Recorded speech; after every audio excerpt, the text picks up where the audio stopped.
And welcome to week 8 of the Gridiron Address. We're back again. I got two amazing guests with me today.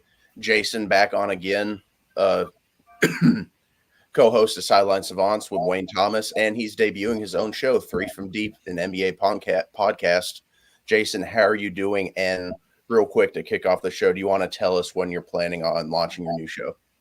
Tomorrow, Mondays at 12 p.m., the show will launch. So every Monday after 12 o'clock, check it out, Three from Deep. You'll see me talk about all things NBA.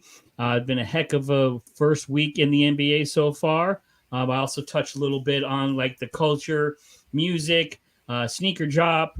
We do some pack breaks too. We're going to do all kinds of stuff here. So I'm pretty excited about it. Like I said, I did my first one today, recorded for tomorrow. So we'll see how it goes, man. I was very excited. So very appreciative too. So I appreciate that. But yep, 12 o'clock on Mondays. Check it out.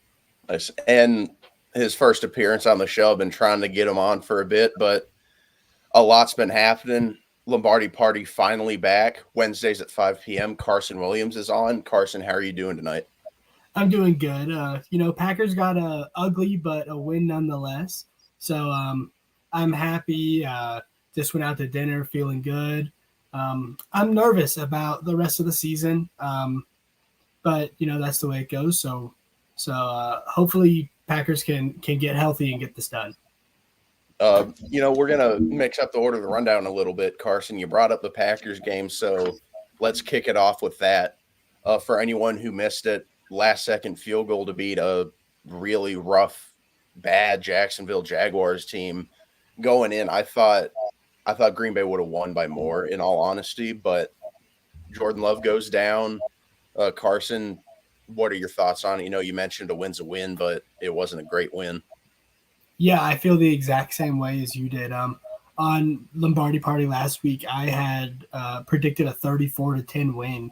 I thought that the Packers were just that much better than this Jaguars team. I have more faith in Jordan Love. I have more faith in the receiver room. I have much more faith in our coach, in our running back room, and in our defense. Packers are basically better, way better at every single position, and I don't think we played at this. Really quick, I think early in the first quarter, you saw Jordan Love's. It looked like his knee, and he just could not get around. He came down weird on it, and then he was just limping the whole time. And then what finally took him out was just a little bump by an opposing Jaguars player, and it just looked like it took him off guard, and that was what took him out. So it's a scary injury considering what just happened, but they're saying it's his groin, so I guess we don't have to be worried about his MCL. But either way, we did get a win here. Malik Willis came in the I believe it was in the second quarter or maybe the third quarter. I can't quite remember, but he played well for us. Really big scramble to get a first down, and then obviously he hit that. I think it was like a 30-40 yard throw to Jaden Reed at the end of it to put us in field goal range to let us win this game. So I really like Malik Willis. I think he's one of the better backups into the league, and I've seen a lot of people saying get his trade value up and then ship him at the deadline. I don't think so. With Jordan Love being hurt as much as he has been early in this season, I'm perfectly okay to ride Willis until we get Jordan Love back. So ultimately, I'm happy with the win, but I'm a little worried about how things played out. Jason, what do you think? Green Bay it's a weird case. I agree with Carsen in that they're a very talented team. I think they have the pieces to do really good this season, but they've had some close games that shouldn't have been close, and this was one of them. With the coaching inconsistencies from LaFleur that Carsen had mentioned pre-show, do you think that Green Bay is going to be able to be consistent with what seems like a constantly changing quarterback situation with Love being hurt and then Willis coming in and them being able to effectively game plan around him? What I saw, I was a little more concerned about the defense. The Green Bay Packers gave up 308 yards and a couple of touchdowns to Trevor Lawrence, who has not looked like Trevor Lawrence, the stud with the long hair. He looked like garbage this year so far. So that Packers D gave up 300 yards to him. They held Bigsby to 78 yards, which that's not too bad. But, when you have these close games like that and you're riding with a quarterback off the bench, that's when it gets sketchy. This game should have never been that close, even with Love being out of the game. So if I am a Green Bay Packers fan, yes, I'm concerned about Love, but they got offensive weapons. We're not worried about that. They got, running back, wide receiver, tight end. Tucker Kraft where did he come from? All of a sudden, he's Travis Kelce Part 2 kind of deal, looking like a beast. But that Green Bay defense, I am concerned with that. Secondary is a little suspect, not getting any pass rush in. They had one interception on Trevor Lawrence, but that was just kind of a bad ball. So if I'm a Packers fan, that defense, especially if Love's going to miss some more time, that defense needs to step up, because I don't see that offense really being able to outpace themselves from everybody else. Because, again, their games are only going to get tougher. That NFC North is a beast, even though Chicago lost earlier today, but Minnesota, etc. So they're going to have to score points or hold guys from scoring points. And if they can't hold somebody, they're not going to win. Well, I just want to throw this in there real quick. Evan Williams, our rookie safety, he was out early in this game. And he, according to PFF, which I don't really love PFF grades, but either way, Evan Williams had been a top 5 safety this year, and we all know how important the safety position is. Evan Williams was a monster run stopper. He was a good pass breakup man. Like, he was really, really important to this team, and he also already was kind of a leader for this team. His absence really, really hurt the Packers, and I understand, like, if you're that reliant on one man, then it's already a little sketchy. But I'm really not worried about this Packers defense. I really love our rookie linebacker, Edgerrin Cooper.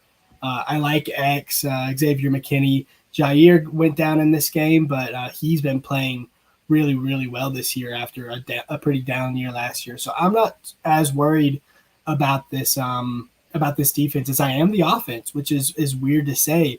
But Matt LaFleur just has got to learn how to coach a consistent game. No matter, like, I understand Jordan Love and Malik Willis are two very different quarterbacks, but we can still lean on Josh Jacobs when Jordan Love is in. That's going to open up the passing game, the play action specifically, where Jordan Love, I think, is at his best. And when Jordan Love is in, Josh Jacobs is going to have more open boxes. It doesn't make sense not to lean on the guy like we do when Malik Willis is in there. So I just want Matt LaFleur to understand that, like, as great as Jordan Love is, we have an all-pro running back. And that is just getting him going is going to make the entire team better. For sure. And Jason had touched on it earlier. That NFC North is brutal. They have a huge game against the Detroit Lions, who I think right now are the favorites to win the NFC. I know the Titans aren't a good team, but they put up 52 points on them, and to put up that many against any team, regardless of how good they are, is incredibly impressive. Carsen, how big do you think that game is going to be, just to like a chance to build up some momentum for Green Bay and set the tone for the about second half of the season? Well, I honestly don't think it's that huge of a game as a lot of people are making it out to be. I mean, yes, it is a NFC North matchup, and all in-division games are important. But at the end of the day, we all know the Detroit Lions are the best team in the NFC. I expect them right now to make it to the Super Bowl and have a very good chance in that Super Bowl. The Lions are just a monster with Jahmyr Gibbs and David Montgomery and Amon-Ra St. Brown and that incredible offensive line. They're the best team in the NFC North. It is a little upsetting because right now the Packers are second in the NFC North, And after the game with the Lions, we'll probably go down to third because the Vikings are going to be playing the Colts. But at the end of the day, I'm not worried about our playoff chances as long as Jordan Love is healthy and in the game. I think that there are going to be 3 teams from the NFC North that are going to make the playoffs. So I really don't think it's that big of a game, especially with all our injuries. It's not really going to tell us anything new about either of these teams. We know the Lions are better, and they're going to win the game because they're better than us. As much as that sucks to say, I mean, just as a journalist, I have to be unbiased here, and the Lions are better than us. So it really doesn't say anything much. I'm just glad the bye week for us is right after our bye week is week 10. So then we can finally get healthy and then kick off the second half of the regular season, where last year, Jordan Love, that's where he really, I think it was around week 8, week 9, which is where Jordan Love just took off. And the rest of the season, he looked like one of the best quarterbacks in the league. So, yeah, I'm not worried about this game. I'm already expecting what's going to happen, and of course it's going to hurt when we lose, but I know it's coming, and I'm still optimistic for the rest of the season. Actually, I got a question for you, Carson. Do you think because they have that bye week after the Lions, whether Love is 100% or not, do you sit him? And even though, yes, the Lions are a juggernaut right now, but do you sit Jordan Love, whether he's healthy or not, against those Lions and just rest him to come out of the bye week? I think it depends on Josh Jacobs. If Josh Jacobs is okay, because he went down at the end of this game and it didn't look too serious, but if Josh Jacobs is okay and Jordan Love is like 75, 80%, then yeah, I think you play him. At the end of the day, it is an in-division game. Like, these mean more. So I know that kind of takes away from everything I just said, but I do think that if he is 80%, 85%, yeah, I think he'll play. I just don't know if he's going to be at that number. I mean, this was scary, the way he went down. Like, it was just a hit. It was just a bump, and he hobbled and immediately turned towards the sideline, and then couldn't even get to the sideline before he went down. It was a scary injury, just the way it wasn't a lot of contact. And I don't know if it's really a groin. I have my questions about that just from the way he was hobbling on that leg. But so, yeah, I don't think that he will play against the Lions. I think he's going to be out, and I think he'll want to play. But these Packers, they're really particular about that stuff, and we have a really good doc. So I don't think he's going to play. I think Jordan Love will sit, and then he'll come back in week 11. Alrighty, and moving on, going to recap the Panthers. We're going to make this quick, though, because I got to talk about this every week, and it's getting hard to talk about it 3 hours after the fact. I don't have a lot of time to go through, and we got to keep it to a few minutes, too. This isn't just a Panthers show, but I feel like they're not putting Bryce Young in good positions to succeed. They threw him out there against an amazing defense in the Denver Broncos with none of his top receivers. Deontay Johnson's out. Thielen's still out. He did not have any weapons, and to his credit, I feel like he looked pretty solid going up against an elite defense with an incredibly depleted wide receiver core and looking like that. I'm happy with it. So this gives me a little more confidence in them holding on to him, giving him time to develop. But Jason, I'm going to pose this question to you. I don't know if we had talked about it before. My memory's a little hazy, but do you think the Panthers are going to, move all the pieces they got, the aforementioned wide receivers, Jadeveon Clowney? I've seen some videos saying they should trade J.C. Horn. That kind of seems ridiculous because the defense already sucks, and he's one of the few players that doesn't suck. Again, I don't know what the Panthers are doing. That front office, some of the moves they made, I don't know. Who knows what? I mean, I can't even say anything. Who knows what they're doing? It doesn't even look like they have a plan. Like you see some teams when they're in rebuild mode, you kind of feel that. You can kind of see that with some of the moves they make and some of the way they talk. I don't even know. Like the Panthers look like they just don't know what they're doing at all. They have no game plan. Bryce Young, I was expecting a little bit more. Look, he wasn't too bad. A couple touchdowns. But Coker, your number one wide receiver, Leggett had a touchdown, but he only had 34 yards. This is just the Carolina Panthers from top to bottom are a bad franchise. This is not just a bad team. This is not just bad management. This is from all the way from the top down to the guys selling hot dogs. I mean, this is like all the way around.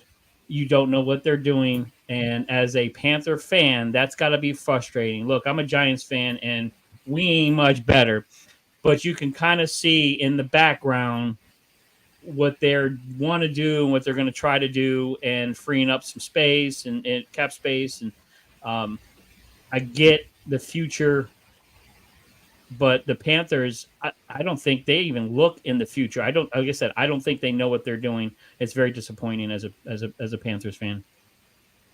And another question for you, Carson. We're making this segment pretty short because it hurts me to talk about this team. It feels like not too long ago they were actually competent, and they're not. But Carson, since we have not had the opportunity to talk about this, I want to get this from you. What do you think the right course of action is for Carolina to just say gut it all, rebuild, or hold on to some core pieces, Bryce Young, Derek Brown, Deontay Johnson possibly, and, of course, J.C. Horn? No, I think gut it all. I mean, it is – I completely agree with everything Jason said. It is every single piece in that organization is rotten. Every single one. There is not a good piece of the puzzle. Like Jason said, with the Giants, at least you can kind of see like a little bit. They got Dexter Lawrence. They got Malik Neighbors. Like you have a couple bright spots. This Panthers team is depressing, dude. Like I do want to say the offensive line, it's been good. They spent money on the offensive line. They've been good. And Derek Brown, an elite run stopper at defensive tackle, he went down early in the season. So honestly, I'm inclined to say gut like 90% of it. Keep Bryce Young, Derek Brown, and the offensive line. The rest I'm not super attached to. I'd like to hold on to Horn, but he has some value, and he's one of the few pieces that we could actually get something from. I mean, look, like you said, the offensive line is good, and that is the way that I think you should build a team, is start in the trenches and then go outwards. Getting an offensive line is number one, I believe. But they're just so far set back from that trade with the Bears. I mean, it was so ugly to give up DJ Moore, to give up the draft pick that would eventually become Caleb Williams and Rome Odunze, I believe. It was just a disaster in the front office. And so, yes, you have an offensive line, and Derek Brown is great, of course. But, how long is that going to last? Is it going to last long enough for the Panthers to recover from that trade? I don't know. I don't know if anything lasts in Carolina that long. So, I mean, if you can somehow – I think you have to get a better quarterback, number one. I don't believe in Bryce Young. I think he could be kind of like an Andy Dalton, kind of like a Ryan Fitzpatrick, somebody who moves around a lot and is just a plug-and-play guy. And then maybe just a solid backup. I don't know, but I just don't think he's got the talent. He's got the physical attributes to be a actual high-end quarterback in this league. He's proof that Alabama quarterbacks are extremely overrated. You're not wrong, but we're gonna keep it moving. We're running a little bit long, but that's all good. Jason, your Giants didn't play yet. They play on Monday, but I'd feel bad if we didn't at least do a little preview. Jason, I just want to get your thoughts. Steelers 5.5-point favorites. Rough week 7 from New York. They're playing at Pittsburgh, but I didn't know this. Daniel Jones plays significantly better away from home. In his career, he has 41 touchdowns to 14 interceptions away versus 27 and 30 at home. But to that point, Pittsburgh hasn't lost a home game on a Monday night since 1991. That's 21 wins in a row. Jason, how are you feeling about this Monday night matchup coming up? Cautiously optimistic. Daniel Jones has been playing better. He's not quite there yet. Again, coming off being hurt, coming off 3 different coaches. So he's still a work in progress. He has some potential. I kind of see it there. I'm hoping they can squeeze it out of him. I'm disappointed in the run game. Our offensive line is extremely suspect. That's what scares me the most is TJ Watt breaking through that offensive line and giving Daniel Jones fits. Daniel Jones spent more time on the ground last week than anybody playing football. I mean, last week. It was just horrendous how many times people were in the backfield. So that offensive line, I'm not sold on it. The Pittsburgh Steelers are going to take advantage of that. Look, he's got neighbors. He may be able to close his eyes and throw something up. But Russell Wilson played well last week. I know a lot of people were just killing the Steelers for starting him and taking Fields out, and it was made to be this big old whatever mess. But Wilson quieted some of the people last week. I mean, he had a good week, 264 yards, 2 touchdowns.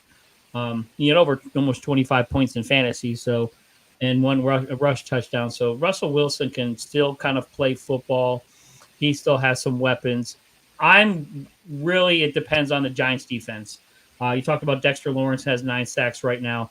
So, I mean, that defense is stout. If we can get to the quarterback and pressure him to make some Russell Wilson mistakes, we got a chance. But just our offensive line, that's where it's all going to come down to. The Giants have a chance to win this game, but it's going to come down to offensive and defensive lines on both sides. Who's going to break first? And again, I'm cautiously optimistic. Alrighty, and we're going to move on to try and hit on a few of the games that we didn't go into more detail about. Carsen, I know you were a big Anthony Richardson fan going into the previous draft. He continues to struggle with accuracy. We knew that he wasn't the most accurate quarterback coming out of Florida, but 10 for 32. Granted, Houston's a solid defense. 10 for 32 is just not acceptable. Should the Colts keep playing him, give him those live action reps, let him get in-game experience, or do they let Flacco come in, have Richardson learn behind Flacco while also simultaneously giving themselves a better chance to win right now? Yeah, you're right, Aaron. I was a big Anthony Richardson guy. Part of that was that I'm a Florida Gators fan, so I loved him from there.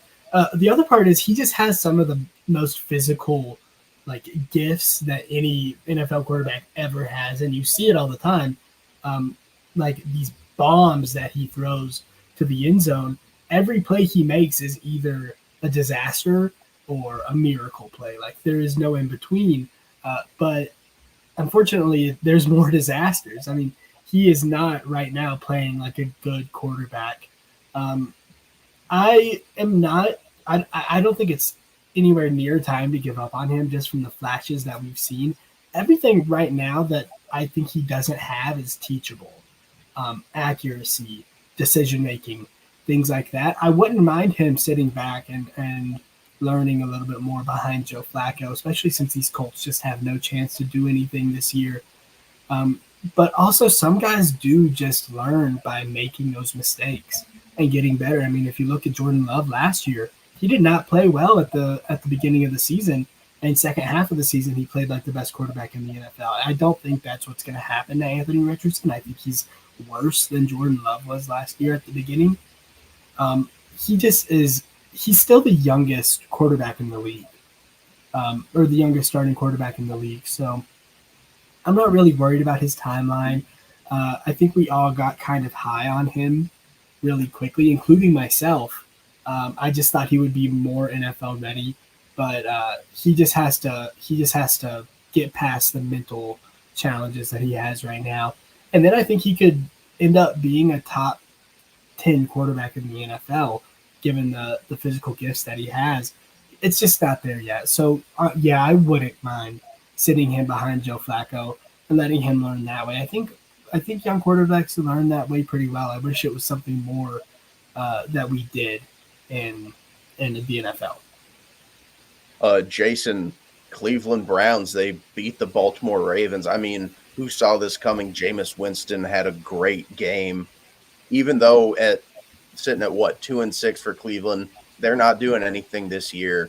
They put Jameis in way too late. But do you think this win might give Cleveland fans a little bit of hope? Like, hey, we got a guy that can actually play quarterback in the NFL, and so they can go into next season not fully dejected, unless the management of the Browns is still insistent on starting $300 million man Deshaun Watson. Well, I think this is just a good win for the Cleveland Browns, and they need to hang their hat on that. This is not Jameis Winston is capable, but he's not long term. The Browns are married to the Watson fiasco for the next whatever years. There's nothing they can do with that. So as a Cleveland Browns fan, you're happy to beat the Ravens. I'm more disappointed in the Ravens and the way they played. I think they sleptwalked through this game. I think they thought they were going to come in and just easily beat them and not have to put any effort into it. So that defense on the Ravens, this loss is really on them. Real bad loss for them. I mean, this is, as a Ravens fan, I would be angry that you guys laid an egg in Cleveland. But Cleveland, you guys are stuck. You have Deshaun Watson. This stain is not going away. Jameis Winston is not going to erase that. This is a good win.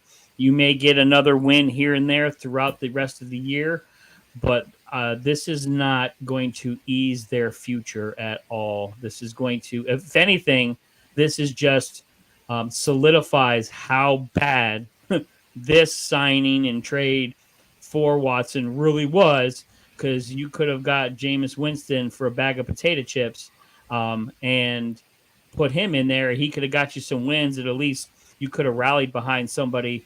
But you're stuck with the Winston thing, the Watson thing, and there's nothing you can do about it. So I feel bad for Browns fans.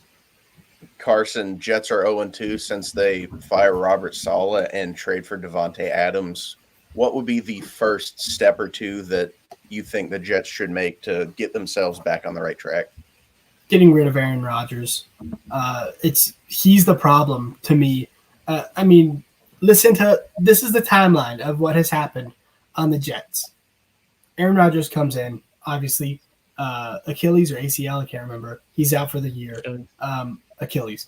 He comes back in. They're playing terrible. He's got his guy, Nathaniel Hackett. He got his guy. They're still terrible offensively, and their defense was really good. They were giving up 17 points a game. They fire their defensive-oriented coach, Robert Saleh. He wasn't responsible for the offense. He was responsible for the defensive side of the ball, which was playing great. But they need a scapegoat, so they fire him. Now, their offense still sucks. Nathaniel Hackett got demoted, so I don't even know who's calling their plays right now. I think it's their Robert quarterback Saleh, coach. Okay, their quarterback coach. Still, they're terrible. They bring in Devontae Adams. They still suck. What else is there to do? Who's the scapegoat now?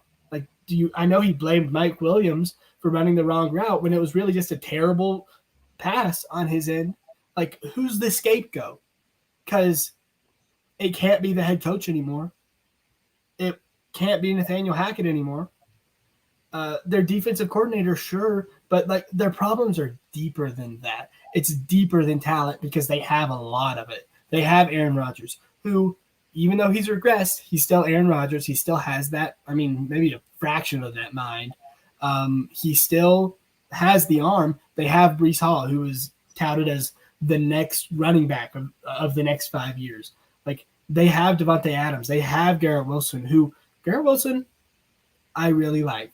He is my favorite part of this Jets team, but it's a disaster. It is a disaster in the front office, and anybody who's actually looking at this situation, like I heard Stephen A. Smith saying Aaron Rodgers had nothing to do with it, and Robert Saleh wasn't a good coach. No, Robert Saleh was a good head coach who all of the players except Aaron Rodgers rally behind. It's all Rodgers. It's all Rodgers, and he's going to be retired within the next couple years.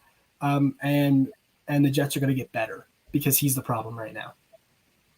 Mm-hmm. And we're almost out of time. We got 4 more minutes. I think that's going to be just enough time to hit on our Sunday night preview. We got the Dallas Cowboys going up against the San Francisco 49ers. This 49ers offense is depleted. Ayuk's done. Juwan Jennings is out. At the time that I printed out the rundown, Debo was questionable. I will fact check that here in a minute, or Jason can, someone who's at their computer. But as far as I know, he's playing. Right now, you got Debo and Kittle slated to play. Who knows how well and how much, but they are slated to play in this game. But the 49ers offense, it's looking weak. The Dallas Cowboys can barely play defense. They've been bad at every level. Granted, they've been banged up, but at times this just does not look like the defense that it should have been. Not that it should have been great, but it shouldn't be like bottom 10 in the league. They're better than that. But Carsen or Jason, take this one first. How do you think that this will play out with a weekend 49ers offense going up against a Cowboys defense that has just been bad this season? This is a must. I mean, there's not a lot of must wins out there. And I mean, this time of year, this is a must win for the Dallas Cowboys. Look, San Francisco, again, with everything that they've gone through, everything that they've lost, you can see what kind of team and what kind of coaching staff they have there in San Francisco, because they're still winning games. They're still in games. They still look like a competent team. That's what a team is supposed to look like going through adversity. The San Francisco 49ers have done masterful at that. Whether they come out of this, even with a playoff spot, it doesn't matter. They have played out of their minds for everything that they've gone through this year. The Dallas Cowboys can't get out of their own ways. Their ownership cannot shut up and make stupid comments. They, from, again, top to bottom, they are so cocky and overrated. It is obnoxious sometimes. Again, me being a Giants fan, a little bit of bias, but again, the Cowboys need to win this game. I did pick them to win this game. I know they are the Prez's team. Cowboys need to get out of their own way. Dak needs to play. He got paid. They have no run game, and I think that's the Cowboys' biggest hiccup. I mean, they got some injuries on the defense, and I understand the Cowboys' defense is terrible, but that Cowboys' offensive line and their run game is trash, and that is what's killing that offense. Dak Prescott is not a mobile quarterback like some of the other mobile quarterbacks. He can get you a yard if he needs to, but he's not like that. He's not a Mahomes or a Jalen Hurts. But CeeDee Lamb, where are you?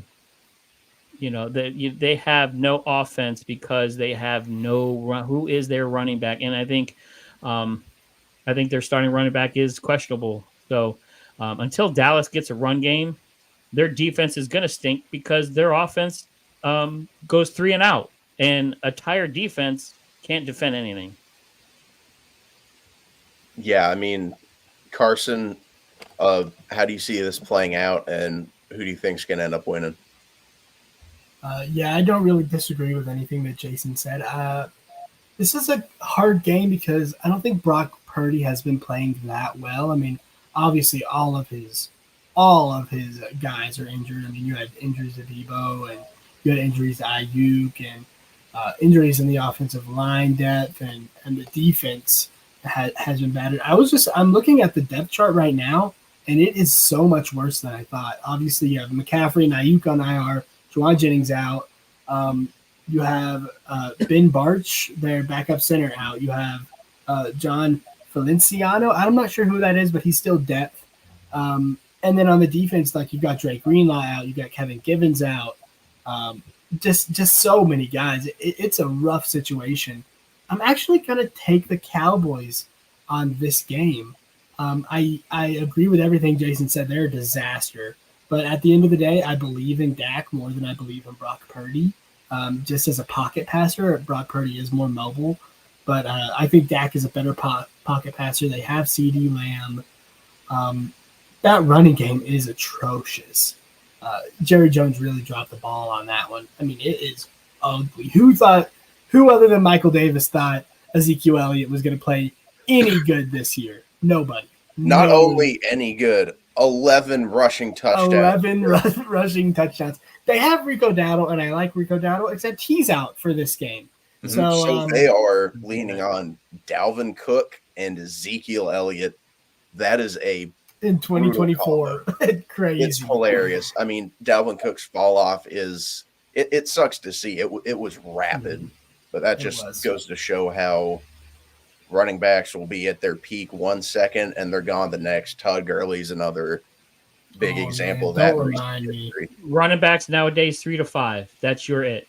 Right now, the way the running back position is, you got 3 to 5 years. Get your money, get your yards, because after that, the cliff comes quick. I feel like it almost feels like Derrick Henry is the last of a dying breed of running backs who have been playing at an incredibly high level for longer than we expect running backs to do in this day and age, which is cool to see. Frank Gore before that, maybe, but yeah.